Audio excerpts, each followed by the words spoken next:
Olha só, meu povo. Se aveste não que hoje eu vou lhe contar a história da cabra mais braba que já pisou nessa terra rachada do sertão. Lá no pé da Serra do Roncador, onde o vento sopra a maldição e a poeira é vermelha que nem sangue derramado, o povo jura de pé junto que ainda se ouve o eco daquele disparo que mudou tudo. Era uma mulher, sim senhor. Rosana das Balas, nome que virou lenda, nome que virou reza de cabra valente.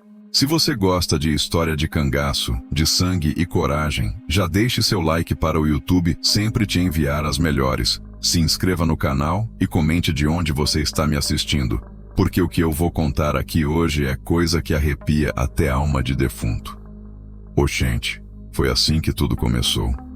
No tempo que o sol rachava a quenga de jumento e o mandacaru secava de tanto calor, tinha uma vila perdida na caatinga que nem cachorro morto. Era daqueles lugares que Deus visitou uma vez só e nunca mais quis voltar. As casas de taipa grudadas umas nas outras, que nem dente de velho. O chão de terra batida mais duro que coração de agiota, e uma igreja pequena que mais parecia um suspiro de santo esquecido. Nessa vila maldita, o medo mandava mais que coronel e volante junto. O povo vivia de cabeça baixa, porta entreaberta, ouvido espichado. Mulher não falava alto, homem não ria solto, e criança aprendia desde cedo que silêncio vale mais que ouro. Era terra de ninguém que virou terra de um só, Coronel Jerônimo das Pedras, cabra mais ruim que alma cebosa. O desgraçado tinha chegado ali uns 10 anos antes, vindo lá das bandas de Petrolina, com uma tropa de jagunços que nem praga de gafanhoto. Disse que era dono de tudo, da vila, da feira, do poço, até da sombra da igreja. E o povo, coitado, acreditou. Ou fez que acreditou, que dá no mesmo. Jerônimo das Pedras era cabra que nem bicho do mato. Matava por esporte. Tinha o costume danado de humilhar os outros só para mostrar quem é que mandava ali. Chegava na vila montado num cavalo preto, botas de couro engraxadas que reluziam no sol, colete bordado, relógio de bolso suíço no bolso do peito, cercado de uns 5 jagunços carrancudos que nem urubu esperando o defunto. A feira da vila acontecia toda sexta-feira, na praça em frente à igreja. Era dia de gente, de conversa baixa, de troca miúda. Tinha a velha generosa vendendo rapadura caseira, o seu Teodoro com galinha magra amarrada pelas pernas, e a comadre Francisca oferecendo farinha de mandioca em lata amassada. O movimento era pouco, mas era vida. E vida, por mais minguada que seja, sempre incomoda quem vive de morte. Jerônimo das Pedras tinha mania de aparecer na feira no meio da meio-dia, quando o sol estava mais brabo e o povo mais cansado. Descia do cavalo com pose de quem é dono do mundo. Olhava tudo com desprezo e sempre, arrumava confusão com alguém. Às vezes era o preço da galinha que estava muito alto. Outras era o lugar onde fulano tinha botado a barraca. Sempre tinha alguma coisa errada para os olhos dele. O povo conhecia o ritual do medo. Quando avistava a poeira subindo na estrada, já sabia que o diabo vinha chegando. As mulheres recolhiam as crianças para dentro de casa. Os homens fingiam que estavam muito ocupados com suas mercadorias. E até os bichos pareciam entender que era hora de ficar quieto. O próprio sino da igreja ficava mudo. E assim a vila vivia, respirando baixo, falando baixo, vivendo baixo. Era vida de rato de buraco, sempre com medo do gato. Jerônimo das Pedras tinha conseguido algo que nem os piores cangaceiros conseguiam. Tinha matado a coragem do povo, sem precisar matar o povo. O medo fazia o serviço sozinho. Mas oxente, como diz o povo, água mole em pedra dura tanto bate até que fura. E todo mando tem fim, todo medo tem limite. Às vezes demora, mas sempre chega o dia que a conta é cobrada. E para a vila que vivia de cabeça baixa, esse dia estava chegando montado num alazão, com chapéu de couro na cabeça e cartucheira cruzada no peito. O sertão é sabido. Quando o medo manda demais, sempre aparece alguém para cobrar a dívida. E essa dívida estava chegando com nome de mulher e alma de fogo. Era uma sexta-feira de agosto, daquelas que o calor subia do chão feito alma penada procurando descanso. A feira estava armada na praça, com as barracas pobres espalhadas que nem farelo de milho jogado aos bichos. O movimento era mais morto que defunto enterrado, mas era o que tinha. Foi quando apareceu, vindo da estrada poeirenta que levava às grotas mais fundas da Caatinga. Primeiro foi só uma nuvem de poeira vermelha se mexendo no horizonte. Depois, o barulho surdo de casco de cavalo batendo na terra dura. E por fim, a visão que fez o povo parar de respirar por um instante. Era uma mulher montada num alazão de pelo dourado, cavalo bonito de se ver, arreado com sela bem tratada e estribos de metal que reluziam no sol brabo. Mas não era o cavalo que chamava a atenção. Era ela. Rosana das Balas chegou na vila sem pedir licença a ninguém, sem baixar os olhos, sem pressa e sem medo. Chapéu de couro de aba larga sombreava um rosto queimado de sol e marcado pelo vento da Caatinga. Cabelo preto escapava pelas bordas do chapéu, despreocupado que nem água de riacho. No peito, as cartucheiras cruzadas faziam desenho de morte sobre a camisa de algodão cru. Na cintura, 2 pistolas de cabo de madrepérola descansavam em coldres de couro trabalhado. Mas o que mais impressionava era o jeito dela. Tinha o porte de quem conhece cada palmo da Caatinga, cada grota, cada tocaia. Era mulher acostumada com o silêncio do mato e com o barulho da bala. Olhava tudo e todos com aquela calma perigosa de quem já viu o diabo de perto e não se amedrontou. O alazão parou bem no meio da praça, em frente à igreja. Rosana desceu devagar, sem pressa, amarrou as rédeas no tronco do juazeiro solitário que dava sombra magra à porta da capela. Ajeitou o chapéu, passou a mão pelas cartucheiras como quem confere se tudo está no lugar certo, e caminhou até onde a velha generosa vendia suas rapaduras. O povo da feira parou tudo o que estava fazendo para olhar. Mas era um olhar diferente do medo que tinham de Jerônimo das Pedras. Era curiosidade, era respeito, era aquela mistura de admiração e receio que se tem por quem anda na linha entre a vida e a morte. Generosa, coitada, ficou tremendo que nem vara verde no vento quando viu a cangaceira se aproximar.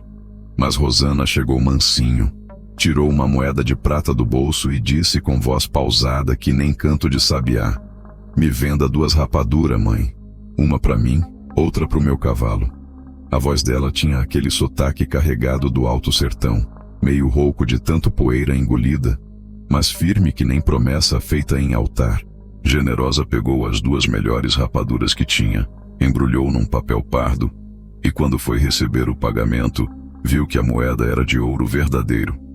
"Oi, menina, eu não tenho troco para isso não. Não se avexe não. Fica com tudo. Dinheiro de cangaceiro não serve para guardar, serve para gastar."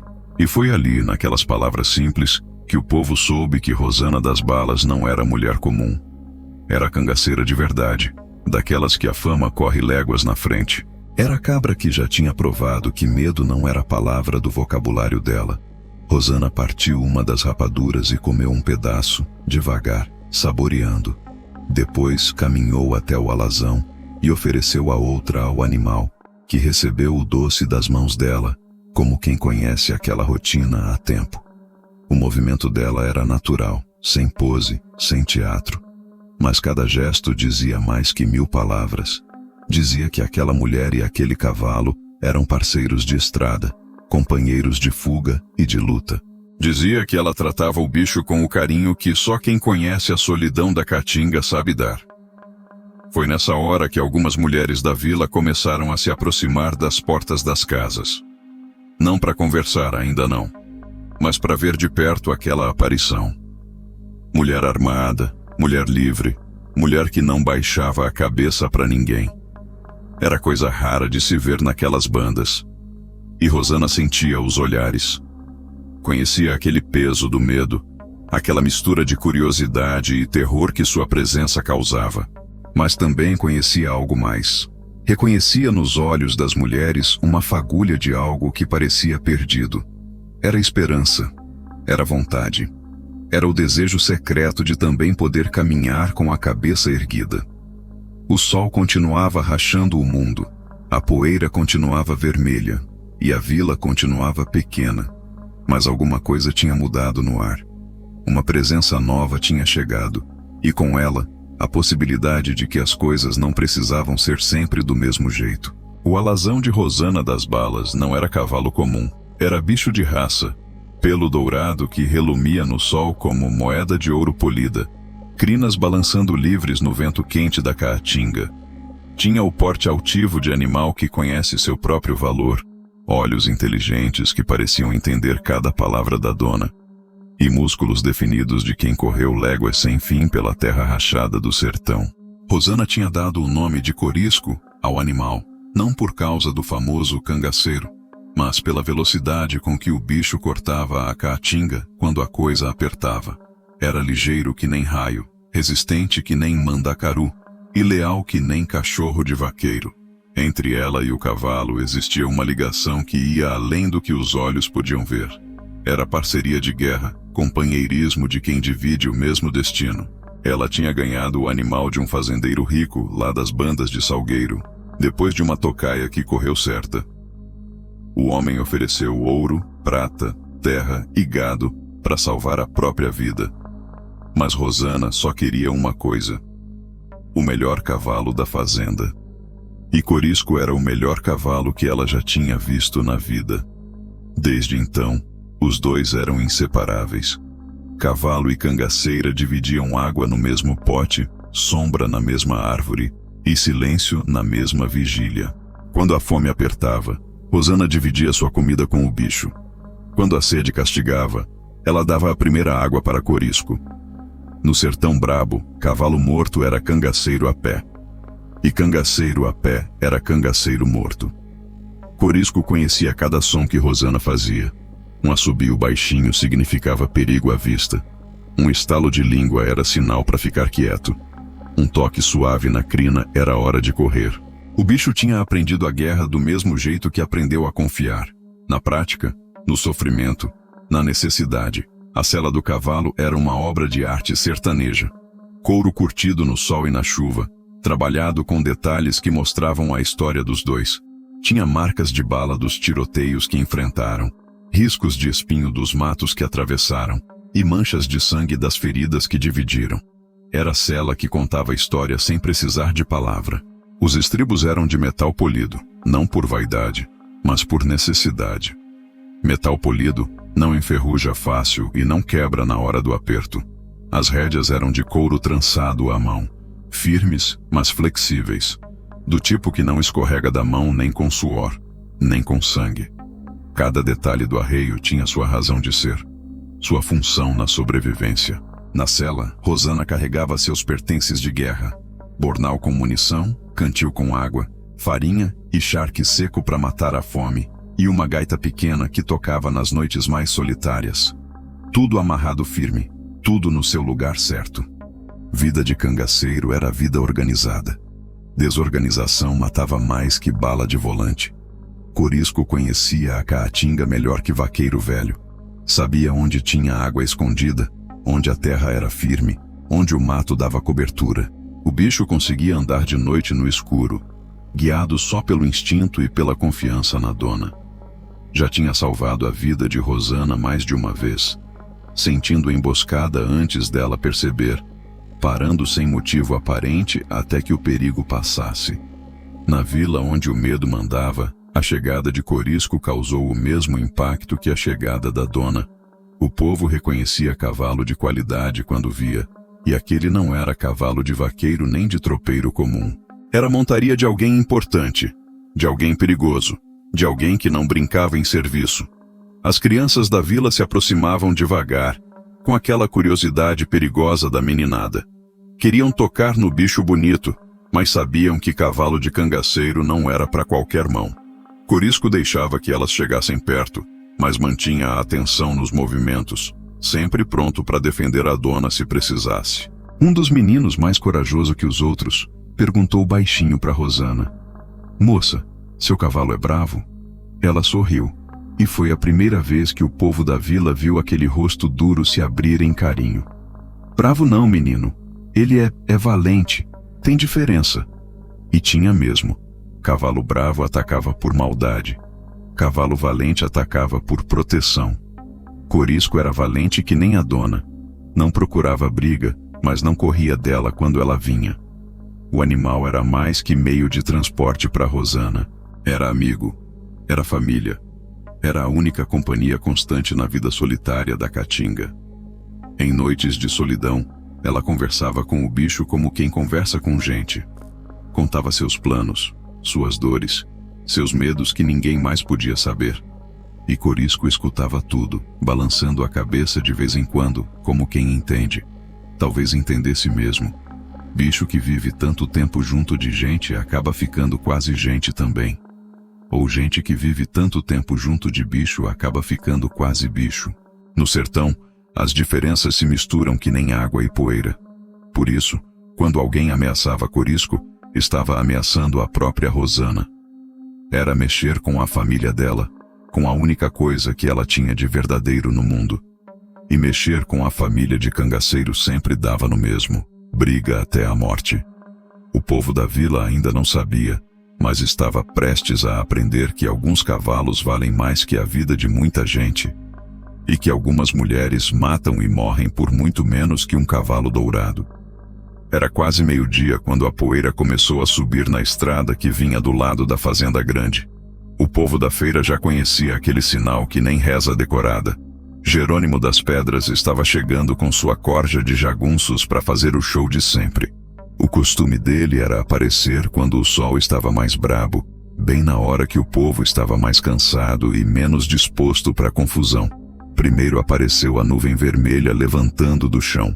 Depois, o barulho surdo dos cascos batendo na terra rachada. E por fim, a visão que fazia o sangue do povo gelar nas veias. 5 cavaleiros vindo em formação, com Jerônimo das Pedras na frente, montado no seu cavalo preto que nem alma do cão. O coronel era homem de presença imponente. Tinha que se dar o crédito do diabo.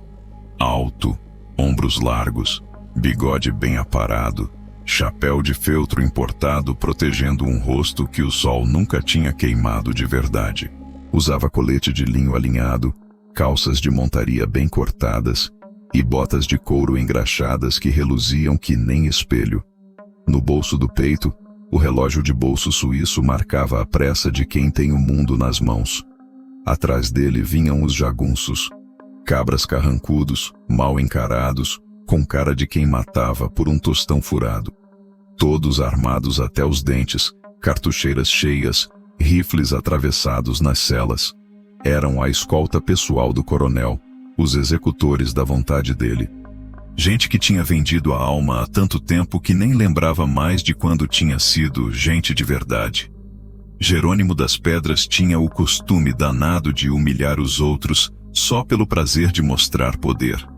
Não era crueldade por necessidade, era crueldade por esporte. O desgraçado gostava de ver o povo se encolher, de sentir o medo no ar, de saber que uma palavra dele podia acabar com a vida de qualquer um ali. O cortejo parou em frente à igreja, bem no meio da praça onde a feira se esparramava que nem farelo jogado aos porcos. Jerônimo desceu do cavalo com pose teatral, ajeitou o colete, conferiu o relógio e começou a caminhar entre as barracas com ar de quem era dono de tudo que os olhos alcançavam. O povo baixou a cabeça que nem costume antigo. Generosa fingiu estar muito ocupada contando suas rapaduras. Seu Teodoro se abaixou para mexer nas galinhas amarradas. Francisca virou de costas e começou a arrumar os sacos de farinha. Era o ritual do medo funcionando que nem máquina azeitada. Jerônimo parou na frente da barraca de Generosa e pegou uma rapadura sem pedir licença. Mordeu um pedaço, fez cara de nojo e cuspiu no chão. Essa porcaria tá doce demais, véia. Quem é que vai querer comer essa meleca? Generosa tremeu que nem vara verde, mas não disse nada. O que é que podia dizer? Era coronel falando com gente pequena. A diferença era grande demais para qualquer resposta. Mas aí Jerônimo viu uma coisa que chamou sua atenção. Era um embrulho de papel pardo em cima do caixote, e dentro dele, 2 rapaduras que estavam visivelmente diferentes das outras. Eram as que Rosana tinha comprado e não levado. E essas aqui, véia? Por que estão separadas? É que uma moça comprou, mas só levou uma. Deixou as outras aqui. Moça? O coronel olhou em volta procurando. Que moça? Foi aí que ele viu Rosana das Balas, parada do lado do juazeiro, fazendo carinho na crina de corisco. Ela não tinha se escondido, não tinha baixado a cabeça, não tinha fingido que estava ocupada. Estava ali, tranquila, observando a cena com aquela calma perigosa de quem já viu de tudo na vida. Os olhos de Jerônimo brilharam que nem brasa viva quando viram a cangaceira. Não era medo, ainda não. Era curiosidade maliciosa. Era a chance de um novo brinquedo para quebrar, uma nova vítima para humilhar. O coronel não sabia ainda com quem estava mexendo. Ele caminhou devagar até onde Rosana estava, seguido pelos jagunços que nem sombra maldita. A cada passo, o silêncio na praça ficava mais pesado, mais ameaçador. Era como se o próprio ar estivesse segurando a respiração, esperando para ver o que ia acontecer. Jerônimo parou a uns 3 passos de distância e olhou Rosana de cima embaixo, com aquele desprezo que ele reservava para quem considerava inferior. Viu as cartucheiras cruzadas, as pistolas na cintura, o chapéu de couro curtido, e sorriu. Era um sorriso frio, cruel, de quem já tinha decidido como a brincadeira ia terminar. Olha só que temos aqui, disse com voz arrastada, cheia de escárnio. Uma cangaceira perdida longe do seu bando. Rosana não respondeu. Continuou fazendo carinho no cavalo, como se Jerônimo fosse apenas mais um mosquito zumbindo no ar quente. E esse silêncio, essa indiferença, foi como um tapa na cara do coronel. Ele estava acostumado com medo, com submissão. Não estava acostumado com desprezo. O costume dele era humilhar. Mas pela primeira vez em muito tempo, Jerônimo das Pedras estava prestes a descobrir que algumas pessoas não se deixam humilhar. E que algumas vezes, quem tenta humilhar, acaba sendo humilhado.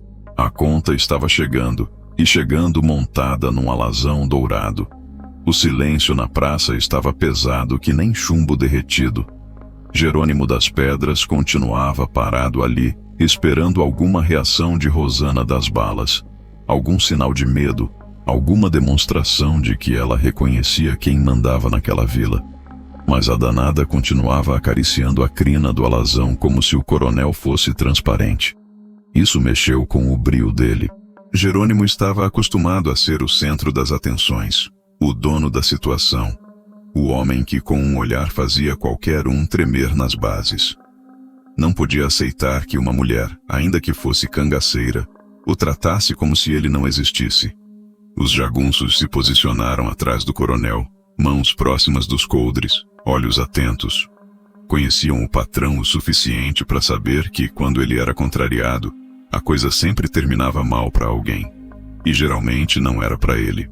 O povo da feira estava petrificado. Nem respiravam direito. Sentiam no ar aquele cheiro de pólvora que antecede a tempestade. Aquela tensão que faz até os bichos ficarem quietos. Era como se a própria terra estivesse segurando o fôlego, esperando para ver qual dos dois ia dar o primeiro passo. Jerônimo deu um passo à frente, aproximando-se mais de Rosana. A voz dele saiu mais alta que o necessário, com aquele tom de quem quer que todo mundo escute. Estou falando com você, mulher. É costume na minha vila cumprimentar quem chega. Rosana finalmente parou de acariciar o cavalo e se virou devagar para encarar o coronel. Os olhos dela eram serenos como água de açude, mas tinha algo por trás daquela serenidade que fazia qualquer pessoa sensata pensar 2 vezes antes de insistir. Jerônimo, infelizmente, não era pessoa sensata. Sua vila? Perguntou Rosana, com voz pausada que nem cantiga de ninar. Não sabia que o sertão tinha dono. O escárnio na voz dela foi sutil, mas todo mundo entendeu. Foi como um risco de faca na vaidade do coronel. Os jagunços se mexeram inquietos. Sabiam que o patrão não gostava de ser contrariado, muito menos de ser desrespeitado em público. Jerônimo forçou um sorriso amarelo. Aqui tudo tem dono, mocinha. E eu sou o dono de tudo que você está vendo. Fez um gesto amplo com o braço, abarcando a vila inteira.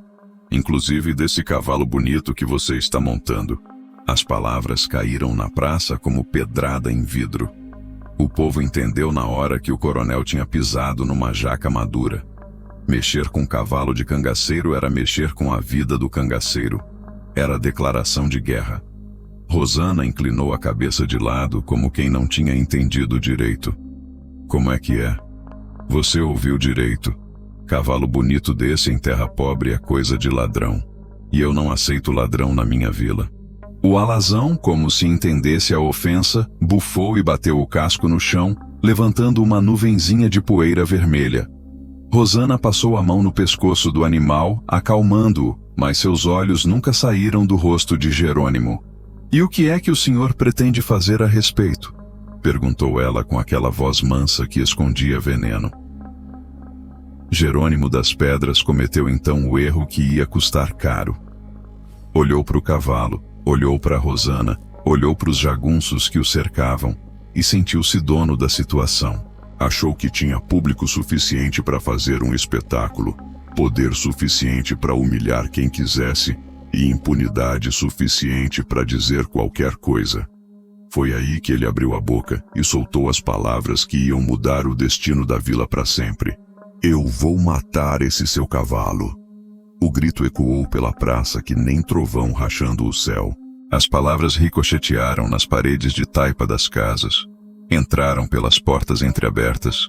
Chegaram aos ouvidos de cada pessoa que respirava naquela vila maldita. Foi um grito de posse, de ameaça, de arrogância desmedida. Mas foi também o grito que assinava a sentença de morte do próprio Jerônimo das Pedras. O silêncio que se seguiu foi diferente de todos os outros silêncios que a vila já tinha conhecido. Não era silêncio de medo. Era silêncio de quem sabe que acabou de presenciar algo que não tem volta. Era o silêncio que antecede o raio, que anuncia a tempestade, que avisa que a coisa vai ficar braba. Rosana não gritou de volta, não xingou, não fez ameaça. Apenas olhou fundo nos olhos de Jerônimo das Pedras, com aquela expressão que quem conhece cangaceiro aprende a temer. Era o olhar de quem acabou de ver a própria morte sendo anunciada e decidiu que não ia morrer sozinha. Corisco sentiu a mudança no ar e ergueu as orelhas, alerta. Os jagunços perceberam que algo estava diferente e se aproximaram mais do coronel.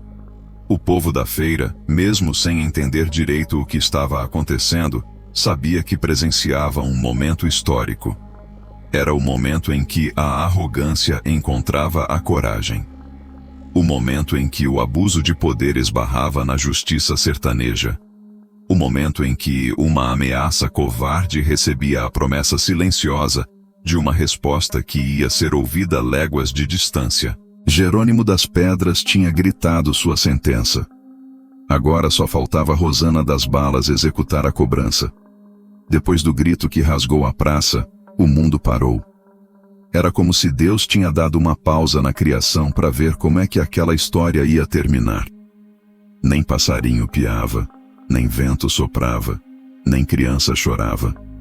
Até os bichos pareciam entender que algo grandioso estava prestes a acontecer ali no meio daquela vila esquecida. Rosana das Balas continuou olhando fundo nos olhos de Jerônimo das Pedras, sem pressa, sem nervoso, sem medo. Era um olhar que pesava na alma, que media o homem por dentro, que calculava quantas balas ia precisar para fazer justiça. O coronel, acostumado a intimidar com o olhar, pela primeira vez na vida, sentiu o que era ser medido por alguém. O alazão Corisco permanecia quieto ao lado da dona, mas qualquer vaqueiro experiente podia ver que o bicho estava tenso. Orelhas empinadas, músculos prontos para sair correndo ou para atacar, conforme a necessidade pedisse. Era cavalo treinado na guerra, que conhecia o cheiro da pólvora e o som da bala cortando o ar. Os jagunços de Jerônimo se mexeram inquietos, mãos dançando perto dos coldres, mas ainda sem saber se deviam sacar as armas. O patrão não tinha dado ordem, e eles sabiam que tirar ferro sem permissão podia custar caro, mas também sabiam que a tensão no ar estava grossa que nem melado, e que qualquer movimento errado podia virar matança. O povo da feira estava petrificado nas suas barracas. Generosa, segurava uma rapadura nas mãos trêmulas, sem conseguir embrulhar direito. Seu Teodoro tinha parado com a galinha no meio do ar, como se fosse estátua de sal. Francisca nem conseguia fingir que mexia nos sacos de farinha. Todo mundo sabia que estava presenciando algo que iam contar para os netos. Era o tipo de silêncio que deixa o coração batendo alto, que faz a pessoa sentir o próprio sangue correndo nas veias. O tipo de silêncio que acontece antes de uma decisão que não tem volta, antes de uma palavra que muda tudo, antes de um tiro que ressoa pela eternidade. Rosana mexeu devagar a mão direita, não em direção às pistolas, mas para o chapéu. Tirou-o da cabeça com calma, balançou para tirar a poeira e colocou-o de volta, ajeitando com carinho. Era um gesto simples, mas que dizia muito. Dizia que ela estava se preparando. Dizia que tinha tomado uma decisão. Dizia que o tempo da conversa tinha acabado. Jerônimo das Pedras sentiu um frio na espinha, mas era tarde demais para recuar. Tinha falado alto demais, ameaçado demais, se exposto demais. Não podia voltar atrás sem perder a cara diante dos jagunços e do povo da vila. A vaidade dele tinha cavado um buraco fundo demais para sair. Rosana acariciou uma última vez a crina de corisco. Sussurrou algo no ouvido do animal que ninguém conseguiu escutar. E deu um passo à frente. Não foi um passo ameaçador. Foi um passo de quem está ajeitando a distância, calculando o ângulo, se posicionando para fazer o que precisa ser feito. As cartucheiras cruzadas no peito dela brilharam no sol forte, cada cartucho reluzindo que nem promessa de morte. As duas pistolas de cabo de madrepérola descansavam quietas nos coldres, mas todo mundo sabia que quieto ali não significava inofensivo. Significava que estavam esperando a hora certa para falar. O coronel olhou em volta, procurando apoio nos jagunços, procurando coragem no número, procurando uma saída que não envolvesse humilhação. Mas encontrou apenas olhares tensos, mãos suadas e a certeza de que tinha metido os pés pelas mãos de forma irreversível. Foi aí que ele cometeu o segundo erro.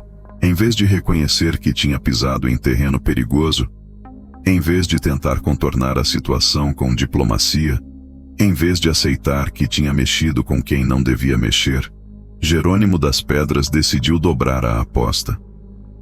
Está ouvindo o que eu disse, mulher? Vou matar esse cavalo e você não pode fazer nada para impedir.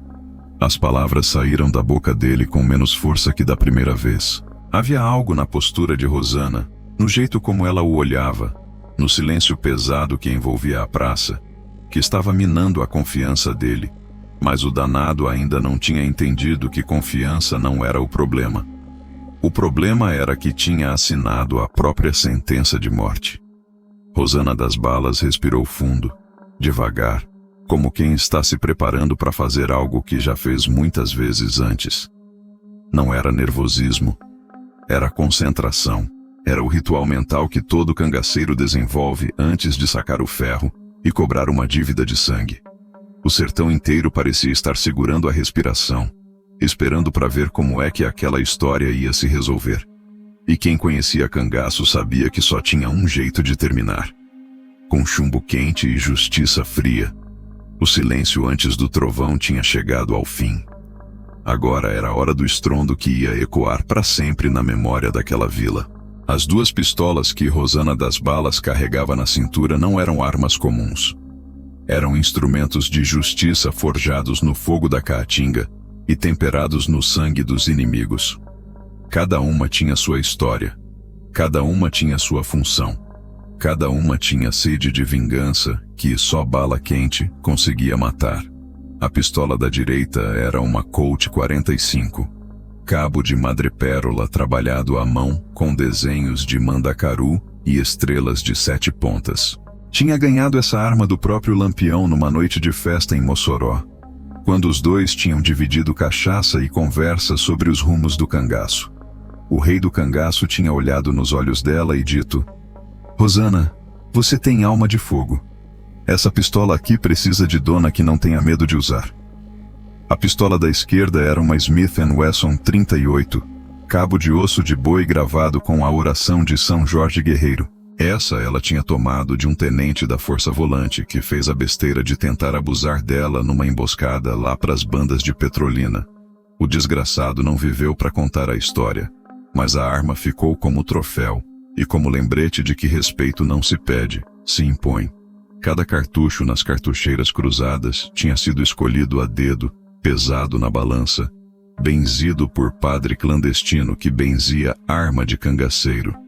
Eram balas de chumbo puro, moldadas com pólvora seca e ódio concentrado. Bala de cangaceiro não errava, não falhava, não perdoava. Era tiro certeiro, ou não era tiro de cangaceiro de verdade. Rosana sabia que Jerônimo das Pedras estava olhando para as pistolas dela, calculando as chances, medindo a distância, pensando se os jagunços dele eram rápidos o suficiente para sacar primeiro. O coronel não entendia que velocidade não era o mais importante numa situação daquelas.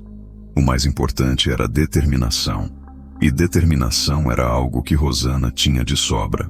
Cada arma na cintura dela representava uma promessa cumprida. A Colt tinha matado o assassino do pai dela.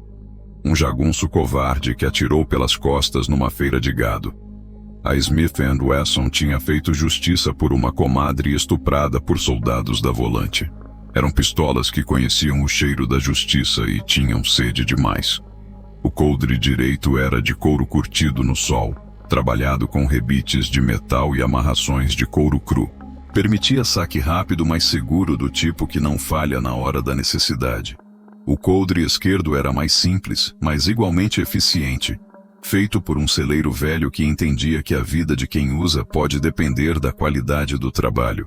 Rosana mexeu os dedos devagar, sentindo o sangue correr pelas veias, preparando os músculos para o movimento que podia ser o último da vida dela ou do coronel. Não era nervosismo, era preparação. Era o ritual que todo cangaceiro desenvolve antes de sacar o ferro e mostrar do que é feito.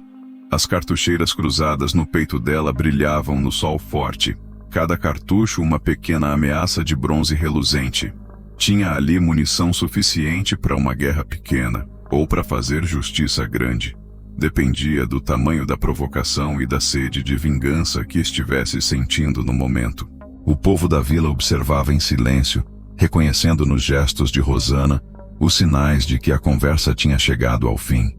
Quem conhecia cangaço sabia ler os sinais: a respiração mais controlada, o olhar mais fixo, a postura que mudava de relaxada para pronta. Era o momento em que palavras viravam chumbo e ameaças viravam promessas cumpridas.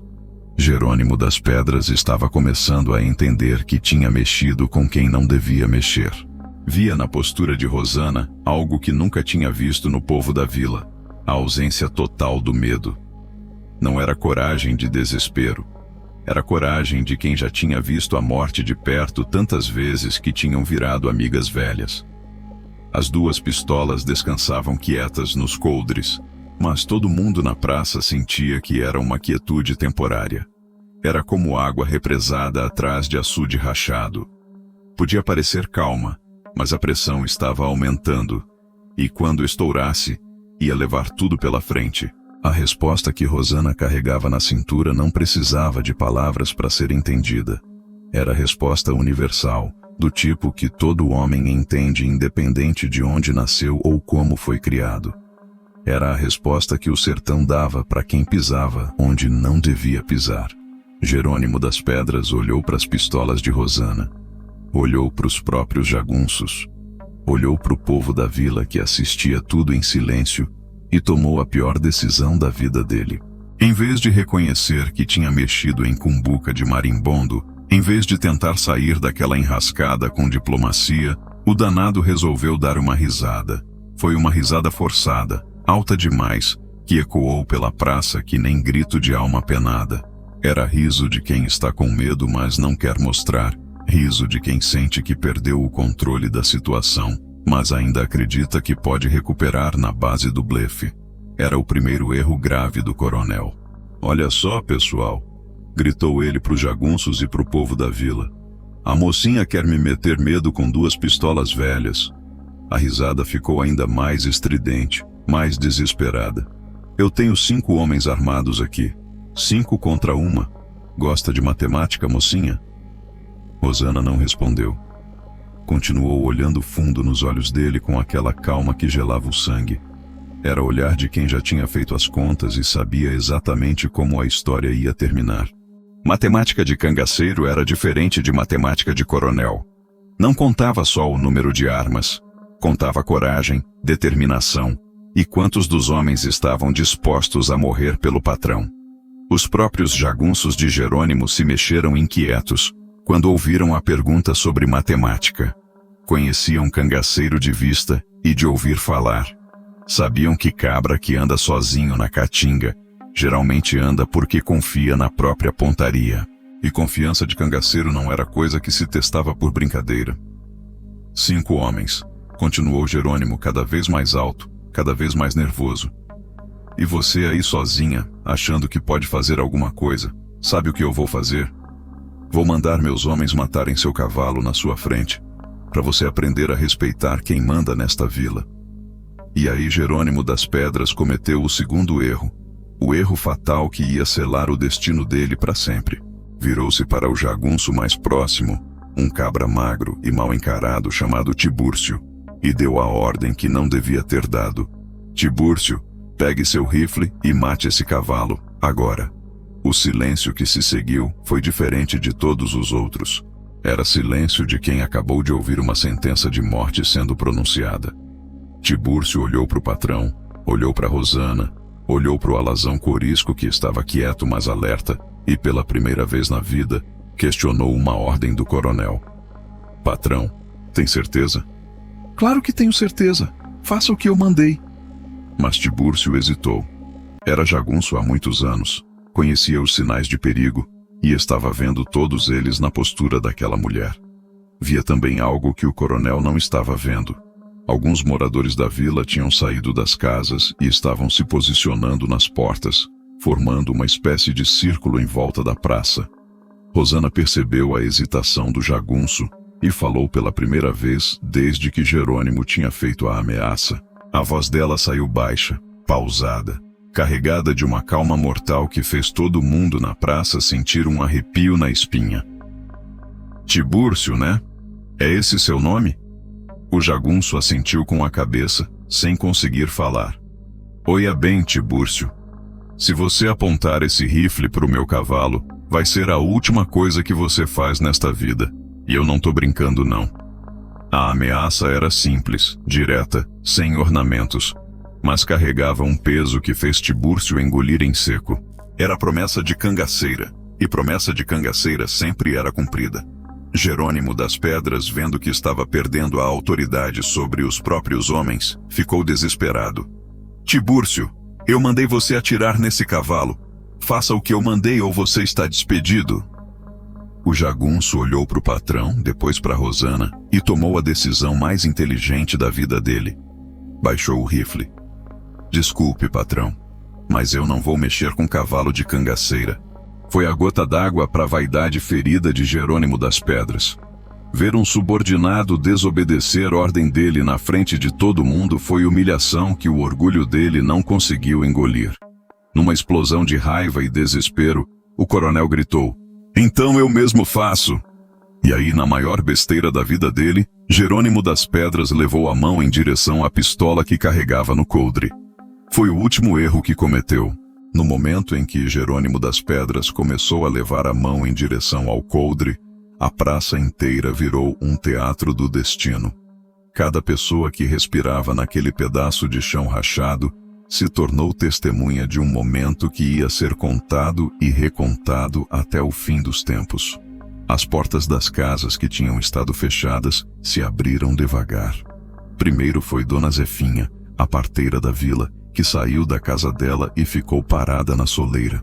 Depois foi seu Damião, o ferreiro, que largou o martelo e veio para a porta da oficina. Em seguida, Dona Conceição, que vendia milho cozido nas tardes de feira, apareceu na janela da casa dela. Um por um, o povo da vila foi saindo dos esconderijos. Não era curiosidade comum, não. Era algo mais profundo, mais necessário. Era como se todos soubessem que aquilo que estava acontecendo na praça era maior que uma simples briga entre duas pessoas. Era o momento em que o medo e a coragem iam se encontrar cara a cara, e o resultado ia definir o futuro de todos. As crianças também apareceram, grudadas nas saias das mães, olhos arregalados de susto e fascínio. Tinham crescido ouvindo histórias de cangaceiros, mas nunca tinham visto um de verdade. E agora estavam vendo não só um cangaceiro, mas uma cangaceira, coisa ainda mais rara no sertão. Os jagunços de Jerônimo se mexeram nervosos quando viram que a vila inteira estava assistindo.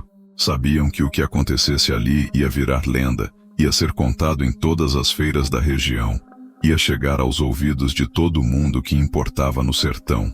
E lenda de jagunço covarde era coisa que ninguém queria carregar. Generosa, a vendedora de rapadura, estava tremendo que nem vara verde, mas não conseguia tirar os olhos da cena.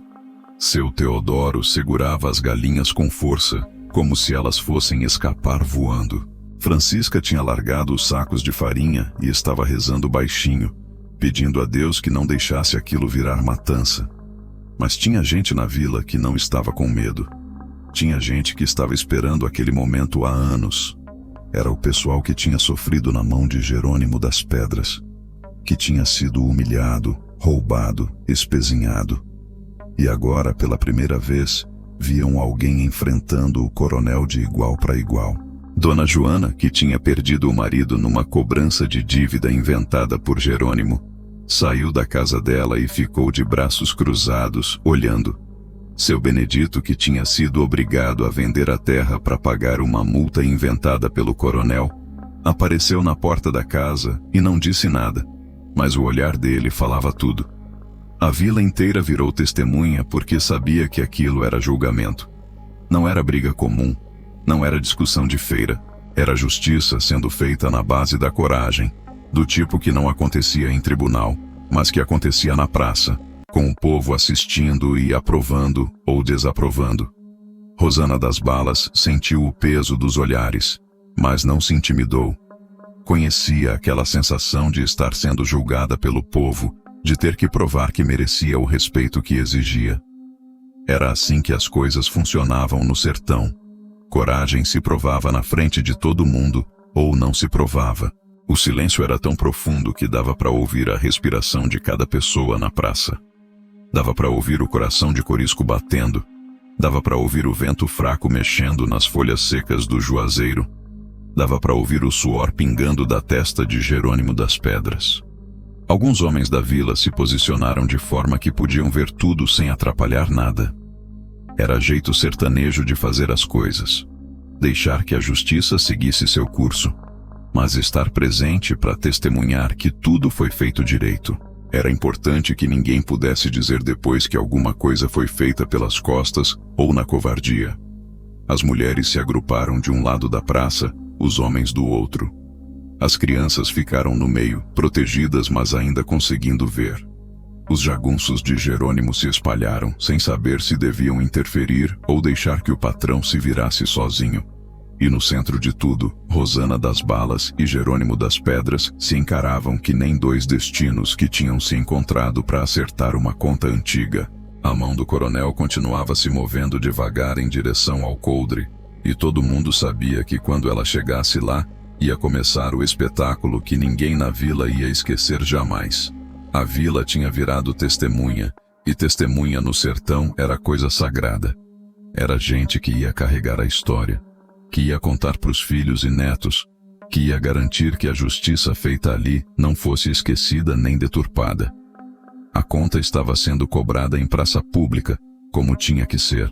A mão de Jerônimo das Pedras continuou descendo em direção ao coldre, devagar, como se o próprio tempo estivesse segurando a respiração para ver o que ia acontecer. Era movimento de homem que nunca tinha precisado sacar ferro para valer.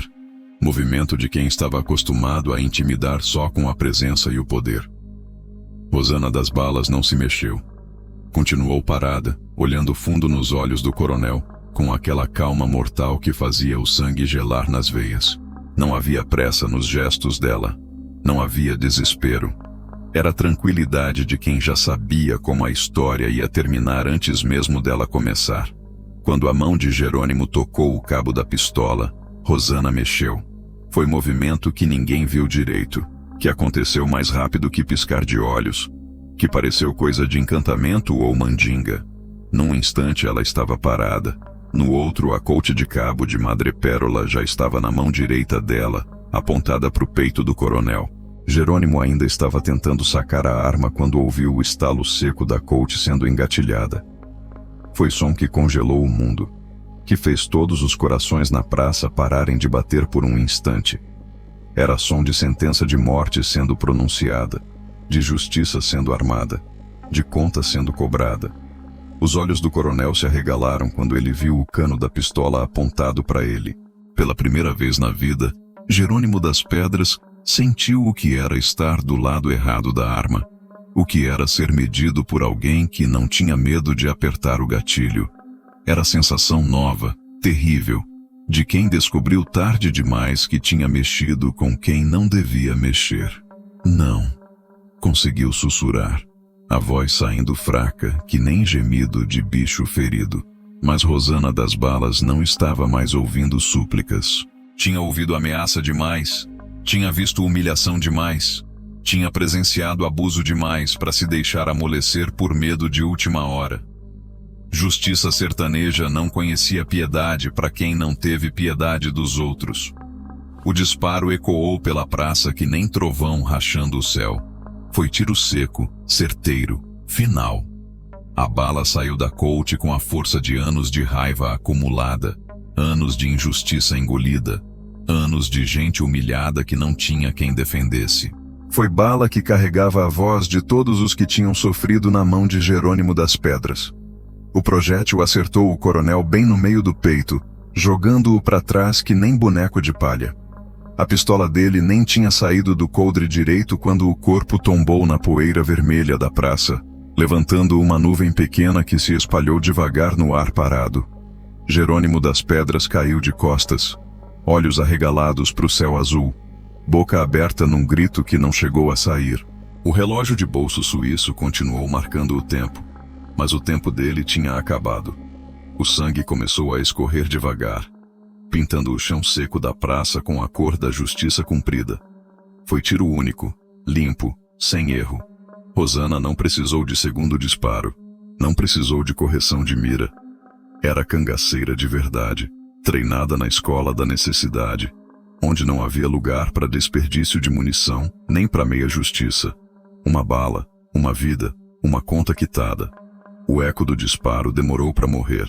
Ricocheteou nas paredes de taipa das casas, subiu para o céu azul, se espalhou pela caatinga, foi anunciar para léguas de distância que ali, naquela vila esquecida, a justiça tinha sido feita. Era som que ia ecoar para sempre na memória de quem ouviu. Rosana baixou a pistola devagar, sem pressa, e aguardou no coldre com a mesma tranquilidade com que tinha sacado. Não havia triunfo no rosto dela, não havia alegria, era apenas alívio de quem tinha cumprido um dever, de quem tinha feito o que precisava ser feito. O corpo de Jerônimo das Pedras ficou estendido ali no meio da praça e ninguém correu para socorrer. Não havia o que socorrer. O homem que tinha dominado aquela vila com medo e violência estava morto. E todo mundo sabia que estava morto da forma certa, na hora certa, pelas mãos certas. A vila inteira testemunhou que não houve covardia, não houve traição, não houve emboscada. Foi duelo limpo, na luz do dia, com todo mundo vendo. Jerônimo das Pedras tinha sacado primeiro, tinha feito a escolha dele, e Rosana das Balas tinha simplesmente sido mais rápida, mais certeira, mais preparada. O disparo que mudou tudo tinha sido dado. Agora era a hora de ver como é que o mundo ia se reorganizar sem o medo de Jerônimo das Pedras mandando na vila. Depois que o eco do disparo morreu na caatinga, desceu sobre a praça um silêncio diferente de todos os outros que a vila já tinha conhecido. Não era silêncio de medo, como os que vinham antes quando Jerônimo das Pedras chegava com seus jagunços. Era silêncio de quem ainda não conseguia acreditar no que tinha visto. Silêncio de quem estava processando que o mundo tinha mudado para sempre. Ninguém gritou. Ninguém correu. Ninguém desmaiou, nem chorou. O povo da vila continuou parado onde estava, olhando ora para o corpo estendido na poeira, ora para Rosana das balas, que permanecia serena ao lado de Corisco, como se não tivesse acabado de matar um homem. O alazão nem se assustou com o tiro. Era cavalo de guerra, acostumado com o barulho da pólvora e o cheiro da morte. Apenas balançou a cabeça uma vez, como quem confirma que tudo tinha corrido como deveria correr, e continuou mastigando o resto da rapadura que Rosana tinha dado para ele. Os 5 jagunços de Jerônimo ficaram petrificados. Tibúrcio, que tinha se recusado a atirar no cavalo, olhava para o corpo do patrão com uma mistura de alívio e terror. Os outros 4 se mexeram inquietos, mãos dançando perto dos coldres, mas sem saber se deviam vingar a morte do coronel ou se deviam aceitar que a conta tinha sido justa. Generosa foi a primeira a se mexer. A vendedora de rapadura se benzeu 3 vezes. Murmurou uma oração baixinha, e depois olhou para Rosana com algo que parecia gratidão. Não disse nada, mas o olhar disse tudo. Era o olhar de quem tinha visto justiça sendo feita e aprovava. Seu Teodoro largou as galinhas e tirou o chapéu da cabeça, não em sinal de luto por Jerônimo das Pedras, mas em sinal de respeito por Rosana das Balas. Era gesto sertanejo, de reconhecimento para quem tinha tido coragem de fazer o que ninguém mais conseguia fazer. O sangue do coronel se espalhava devagar na terra seca, sendo absorvido pelo chão rachado como se a própria vila estivesse bebendo a prova de que o tirano tinha morrido. Era sangue que ia fertilizar aquela terra, que ia lembrar para as gerações futuras que injustiça sempre tem fim, mesmo que demore. Dona Joana, que tinha perdido o marido por causa de Jerônimo das Pedras, saiu de onde estava e caminhou devagar até o meio da praça. Parou ao lado do corpo, olhou para baixo por um momento e depois cuspiu na terra. Não no corpo, porque não era mulher sem educação, mas na terra ao lado dele.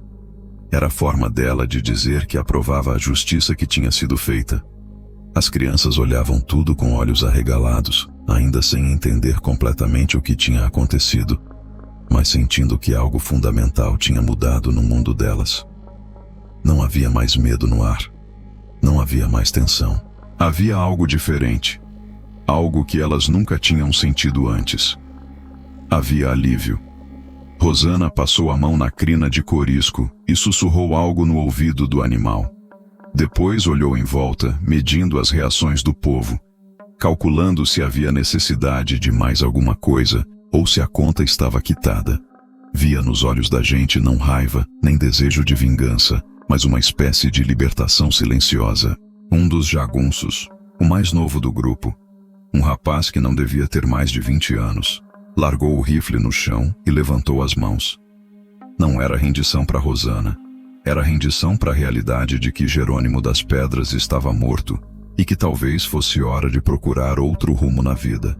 O sino da igreja, que tinha ficado mudo durante todo o confronto, começou a dobrar devagar.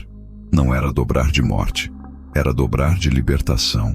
O padre tinha visto tudo da janela da casa paroquial e entendia que aquilo não tinha sido assassinato, tinha sido justiça. Era som que abençoava o que tinha sido feito. Os outros jagunços se entreolharam, sem saber o que fazer. Jerônimo das Pedras morto significava que não tinham mais patrão, não tinham mais salário, não tinham mais proteção, mas também significava que estavam livres da obrigação de fazer maldades em nome de um homem que já não existia. Francisca, a vendedora de farinha, se aproximou devagar de Rosana. Parou a alguns passos de distância, fez uma mesura respeitosa e disse baixinho: "Muito obrigada, dona." Eram as primeiras palavras pronunciadas depois do tiro e carregavam o peso da gratidão de toda a vila. Gratidão por alguém ter tido coragem de fazer o que precisava ser feito, por alguém ter enfrentado o medo que dominava aquela terra, por alguém ter mostrado que tirano nenhum é imortal. O silêncio depois da bala era silêncio de mundo novo nascendo, de povo respirando fundo pela primeira vez em anos, de vila descobrindo como era viver sem medo.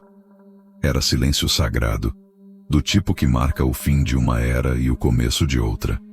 Com Jerônimo das Pedras estendido na poeira da praça, o medo que tinha dominado a vila por tantos anos começou a mudar de endereço. Não desapareceu, porque medo nunca desaparece completamente do sertão, mas trocou de dono. Agora quem sentia frio na espinha eram os jagunços do coronel morto. Os 5 cabras que tinham chegado montados e armados, cheios de arrogância e certeza de que eram donos do mundo, agora se mexiam nervosos que nem rato em buraco de cobra. Sabiam que Rosana das Balas podia muito bem decidir que a conta não estava completamente quitada, que talvez fosse hora de fazer uma limpeza geral na vila. Tibúrcio, o jagunço que tinha se recusado a atirar no cavalo, foi o primeiro a tomar uma atitude. Tirou o chapéu da cabeça, segurou com as 2 mãos na frente do peito e se dirigiu a Rosana com voz respeitosa. Dona, eu queria dizer que nunca tive nada contra a senhora. Eu só trabalhava pro coronel porque homem pobre precisa de emprego, mas nunca gostei das maldades que ele mandava fazer. Rosana o olhou por um momento, medindo o homem, calculando se havia sinceridade naquelas palavras ou se era apenas medo falando. Conhecia gente o suficiente para saber quando alguém estava mentindo e quando estava falando do coração. E os outros? Perguntou ela, olhando para os 4 jagunços restantes. Também trabalhavam só por precisão? Os 4 se entreolharam, sem saber o que responder. 2 deles eram cabras velhos no cangaço de aluguel, que tinham feito muita maldade na vida e sabiam que tinham sangue inocente nas mãos. Os outros 2 eram mais novos, que tinham entrado na vida por falta de opção, mas que tinham se acostumado com a violência. O mais velho do grupo, um sujeito carrancudo chamado Severino, decidiu falar. Dona, eu não vou mentir para a senhora. Já fiz muita coisa errada na vida, muita coisa que hoje me arrependo. Mas o coronel morreu. E com ele morreu a obrigação que eu tinha. Se a senhora deixar, eu vou embora dessa vila e nunca mais volto. Era confissão honesta, de homem que reconhecia seus erros, mas não tentava se esconder atrás de desculpas. Rosana respeitava isso. Preferia bandido honesto a santo mentiroso. E vocês 2? Perguntou para os mais novos. Os 2 rapazotes se olharam, e um deles, que não devia ter mais que 18 anos, começou a chorar. Não era choro de homem feito, era choro de menino que tinha se perdido no mundo e não sabia como voltar para o caminho certo. Dona, eu entrei nessa vida porque meu pai morreu e eu não tinha como sustentar minha mãe e meus irmãos pequenos. O coronel pagava bem, mas eu nunca me acostumei com as maldades. Se a senhora deixar, eu quero voltar para casa e procurar trabalho honesto. Rosana das Balas olhou para a vila toda. Viu o povo que tinha saído das casas e estava assistindo àquela conversa. Viu esperança nos olhos da gente. Viu que queriam acreditar que as coisas podiam ser diferentes, que era possível viver sem medo. Oia bem, disse ela com voz firme mas não ameaçadora. Jerônimo das Pedras morreu porque era homem ruim que fazia maldade por prazer. Vocês trabalhavam para ele, mas isso não significa que são iguais a ele. Cada um de vocês pode escolher que rumo quer dar para a própria vida. Fez uma pausa, olhando cada um dos jagunços nos olhos. Mas escutem bem o que eu vou dizer. Se algum de vocês decidir que quer vingar a morte do coronel, se algum de vocês voltar aqui para fazer mal a essa gente, vai encontrar comigo. E da próxima vez não vai ser conversa, vai ser bala. Entenderam? Os 5 assentiram com a cabeça, entendendo perfeitamente a mensagem. Não era ameaça vazia, era promessa de cangaceira. E promessa de cangaceira sempre era cumprida. O jovem que tinha chorado se aproximou mais e perguntou, com voz ainda trêmula. Dona, a senhora acha que Deus pode perdoar quem fez coisa errada, mas quer se emendar? Rosana sorriu pela segunda vez desde que tinha chegado na vila. Era sorriso triste, mas tinha carinho nele. Menino, se Deus não perdoasse quem quer se emendar, o céu ia ser lugar muito vazio. O que vale não é o que você fez ontem, é o que você vai fazer amanhã. Os jagunços começaram a se retirar, alguns a pé, outros montados. Tibúrcio parou na frente de Rosana antes de ir embora. Dona, Se algum dia a senhora precisar de homem honesto para qualquer trabalho limpo, pode me procurar. Meu nome é Tibúrcio da Silva, e a senhora salvou minha alma hoje. Era reconhecimento sincero, de homem que tinha encontrado uma chance de recomeçar a vida. Quando o último jagunço desapareceu na estrada poeirenta, o povo da vila se aproximou mais de Rosana. Não havia mais medo no ar. Havia respeito, havia gratidão, havia a sensação de que finalmente eram livres para respirar sem olhar por cima do ombro. O medo tinha trocado de dono, e o novo dono era a justiça. Dali em diante, o povo daquela vila passou a dividir a vida em duas eras, antes e depois de Rosana das Balas. Era como se a história tivesse sido cortada no meio por aquele tiro que ecoou na praça, separando o tempo do medo do tempo da liberdade. Isso foi antes de Rosana das Balas chegar, diziam as mães quando contavam para os filhos como era viver com medo. Isso foi depois que Rosana das Balas fez justiça, falavam os pais quando explicavam por que agora podiam andar de cabeça erguida. O nome dela virou medida de coragem, virou padrão de honra, virou exemplo de que não existe tirano que não possa ser derrubado quando aparece alguém com determinação suficiente. Era nome que as mães sussurravam para os filhos quando queriam que eles fossem corajosos. Nome que os homens invocavam quando precisavam de força para enfrentar as dificuldades. Generosa, a vendedora de rapadura, guardou para sempre as 2 moedas de ouro que Rosana tinha deixado. Não gastou nenhuma, mesmo quando a fome apertou. Dizia que eram moedas abençoadas, que traziam sorte e proteção. E talvez trouxessem mesmo, porque depois daquele dia, a vida dela melhorou muito. Seu Teodoro passou a contar para todo mundo que chegava na feira como tinha sido testemunha do dia em que a justiça chegou montada num alazão dourado. A história crescia um pouco a cada contada, mas o essencial sempre permanecia. Uma mulher valente tinha enfrentado um tirano e ganhado. Francisca bordou num pano de prato a frase "Rosana das Balas esteve aqui" e pendurou na parede da casa. Virou espécie de relíquia, de prova de que aquilo não tinha sido sonho nem invenção. Virou testemunho de que algumas pessoas são capazes de mudar o mundo. As crianças da vila criaram uma brincadeira nova. Umas faziam de cangaceiro, outras de coronel, e sempre terminava com o cangaceiro vencendo. Brincadeira de criança, mas que ensinava desde cedo que coragem vale mais que poder, que justiça vale mais que medo. Dona Joana, que tinha perdido o marido por causa de Jerônimo das Pedras, começou a dormir tranquila pela primeira vez em anos. Não sonhava mais com vingança, não chorava mais de raiva. A conta tinha sido quitada por mãos mais hábeis que as dela, e isso era suficiente para dar paz ao coração. O padre da vila incluiu uma oração especial na missa de domingo, pedindo proteção para quem andava pelos caminhos fazendo justiça. Não citou o nome, mas todo mundo entendeu que era oração para Rosana das Balas e para todos os cangaceiros que lutavam contra a opressão. A vila começou a receber visitas. Vinham pessoas de outras comunidades querendo conhecer o lugar onde Jerônimo das Pedras tinha sido morto, querendo ouvir a história de primeira mão, querendo se inspirar no exemplo de coragem. A fama se espalhava que nem fogo na caatinga seca. Alguns vinham também procurando Rosana, esperando encontrá-la ainda ali, querendo pedir ajuda para resolver seus próprios problemas com coronéis e jagunços. Mas ela já tinha seguido seu caminho, porque cangaceiro verdadeiro não fica parado esperando aplauso. Faz o que tem que fazer e continua a jornada. Com o tempo, apareceram até uns cantadores na feira, homens que vinham de longe com viola na mão e história na cabeça. Cantavam a história de Rosana das Balas em versos de cordel, espalhando a lenda por todo o sertão. Era assim que as histórias grandes se perpetuavam, na voz do povo, na memória coletiva, na tradição oral. A vila prosperou depois daquele dia. Sem Jerônimo das Pedras sugando a riqueza do lugar com impostos inventados e roubos disfarçados, o comércio melhorou, a feira cresceu, chegaram famílias novas. Era como se a terra tivesse sido liberta de uma maldição e pudesse finalmente dar frutos. E sempre que alguém perguntava quando foi que as coisas tinham começado a melhorar, a resposta era a mesma: depois que Rosana das Balas passou por aqui.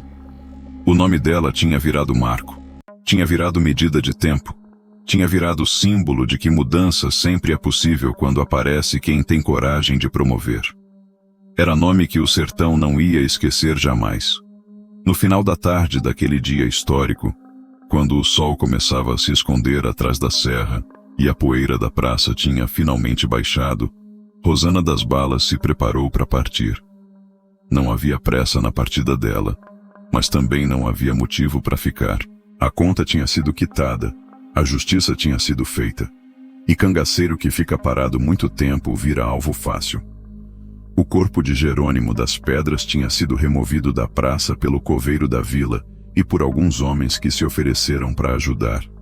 Ninguém chorou no enterro. Foi sepultura simples, sem flores, sem lágrimas, sem saudade. Era enterro de quem morreu sem deixar amor para trás. Só medo e ressentimento. Rosana checou os arreios de corisco. Conferiu a munição nas cartucheiras. Ajeitou o chapéu de couro na cabeça. Eram gestos mecânicos, rotineiros, de quem estava acostumado com vida nômade, com movimento constante, com a estrada como única casa verdadeira. O povo da vila se reuniu na praça para se despedir, mas era despedida silenciosa, respeitosa. Não havia festa, nem comemoração. Era reconhecimento solene, gratidão profunda, admiração sincera. Lenda não precisava de aplauso, precisava de respeito. Generosa se aproximou com um embrulho de papel pardo nas mãos. Dentro tinha rapadura fresca, farinha de mandioca, charque seco e um pequeno frasco de cachaça velha. Era provisão de estrada, oferenda de gratidão, forma sertaneja de dizer obrigado sem usar palavras. Pra viagem, dona, disse baixinho, oferecendo o embrulho. Rosana aceitou com um aceno de cabeça, amarrou o embrulho na sela de corisco. Sabia que aquela comida ia ter gosto especial. Gosto de gratidão, gosto de mission cumprida, gosto de justiça feita. Seu Teodoro se aproximou tirando o chapéu da cabeça, gesto de respeito que no sertão vale mais que qualquer discurso. Dona, a senhora sempre vai ser bem-vinda nesta terra, disse ele. Se algum dia precisar de pouso ou de ajuda, pode contar com a gente. Era promessa sincera, de povo que sabia reconhecer quem tinha feito algo grande por eles. Era oferecimento de amizade eterna, do tipo que se faz no sertão quando alguém prova que merece confiança absoluta. As crianças se aproximaram do alazão corisco, que permitiu que elas tocassem no focinho dele e fizessem carinho na crina dourada. Era a despedida que tocava o coração, porque criança não mente, não finge, não esconde o que sente. E elas sentiam que estavam tocando numa lenda viva. Francisca trouxe um rosário pequeno, feito de contas de lágrimas de Nossa Senhora, e ofereceu para Rosana. Para a senhora se proteger na estrada, disse com voz embargada. Santo de casa não faz milagre, mas santo de longe protege quem tem coração bom. Rosana aceitou o rosário e o pendurou no pescoço, por baixo das cartucheiras. Era proteção espiritual para quem vivia vida perigosa. Era a bênção de povo simples que não tinha ouro para dar, mas tinha fé para oferecer. Quando tudo estava pronto, Rosana montou no alazão com aquela elegância natural de quem nasceu para andar a cavalo. Ajeitou-se na sela, pegou as rédeas e olhou uma última vez para a vila que tinha libertado. Não era olhar de despedida triste, era olhar de satisfação, de mission cumprida, de dever feito. Cuidem bem desta terra, disse ela, com voz que chegou a todos os ouvidos. E se algum outro tirano aparecer por aqui, lembrem que vocês já provaram que são capazes de se defender. Eram palavras de encorajamento, de quem deixava não só a vila livre, mas o povo fortalecido, consciente da própria força. Era lição de coragem que ia durar gerações. Rosana das Balas esporeou levemente corisco e partiu no trote, levantando uma pequena nuvem de poeira vermelha, que brilhava no sol do entardecer. Não olhou para trás. Cangaceiro verdadeiro não olha para trás. Olha sempre para frente. para os próximos desafios, para as próximas batalhas, para os próximos lugares que precisam de justiça. A vila ficou observando até que cavalo e cavaleira desapareceram na curva da estrada, engolidos pela caatinga que os havia trazido. Não levava aplauso, levava respeito. Não levava festa, levava admiração. Não levava promessas de volta, levava a certeza de que tinha deixado o mundo um pouco melhor do que encontrou. Lenda não precisa ficar. Lenda precisa continuar andando, espalhando justiça, defendendo os fracos, enfrentando os tiranos onde quer que eles estejam. Anos se passaram desde aquele dia em que a justiça chegou montada num alazão dourado. A vila cresceu, prosperou, virou cidade pequena. Chegaram novas famílias, abriram novas casas, construíram escola e posto de saúde. Mas uma coisa nunca mudou. A memória de Rosana das Balas permaneceu viva na alma do lugar. A praça onde tudo aconteceu ganhou um nome oficial: Praça da Liberdade. Mas o povo continuava chamando de Praça da Rosana. E todo mundo sabia por quê. O juazeiro onde ela amarrou Corisco virou árvore sagrada, protegida por lei municipal e por respeito popular. Ninguém tocava numa folha sequer. Generosa, já velhinha e meio surda, ainda contava a história para quem quisesse ouvir. Sempre começava dizendo: "Eu vi com estes olhos que a terra há de comer." E terminava com lágrimas nos olhos, porque lembrar daquele dia ainda mexia com ela. As moedas de ouro de Rosana tinham virado herança de família, passadas de mãe para filha. Seu Teodoro tinha morrido há uns 5 anos, mas antes deixou a história escrita num caderninho que o neto guardava como relíquia.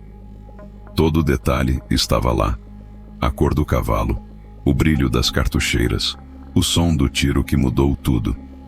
Era testemunho para a posteridade, prova de que aquilo não tinha sido invenção. Francisca virou a contadora oficial da cidade. Quando chegavam visitantes querendo conhecer a história, era ela quem guiava pela praça, mostrava o local exato onde Jerônimo das Pedras caiu, explicava como tinha sido cada momento daquele dia histórico. Falava sempre com orgulho, como quem tinha testemunhado um milagre. A escola da cidade incluiu a história de Rosana das Balas no currículo local.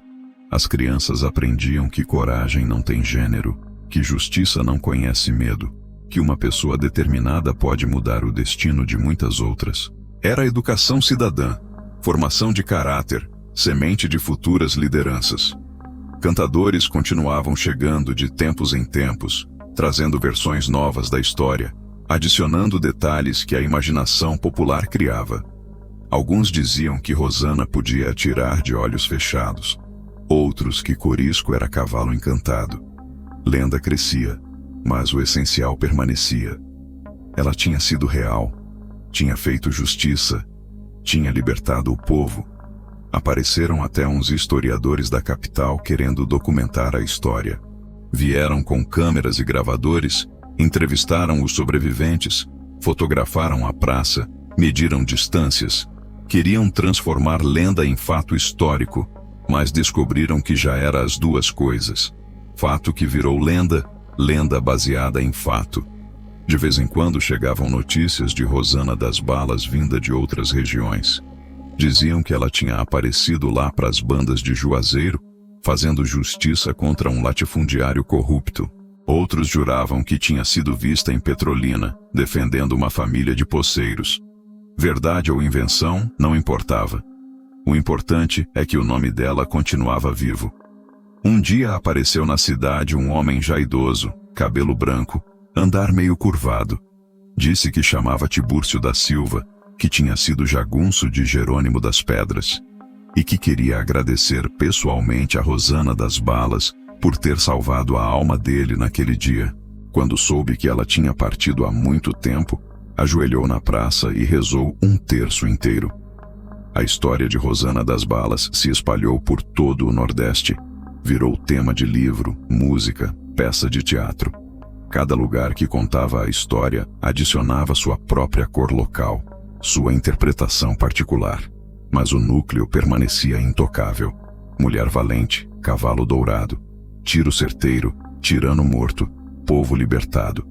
E assim o sertão provou mais uma vez que nunca esquece de quem fez algo grande. Pode passar década, pode passar século, mas nome de quem enfrentou a injustiça e venceu fica gravado na memória coletiva para sempre. Fica nas histórias que os avós contam para os netos, nas canções que embalam o sono das crianças, nas orações que as mães fazem pela proteção da família.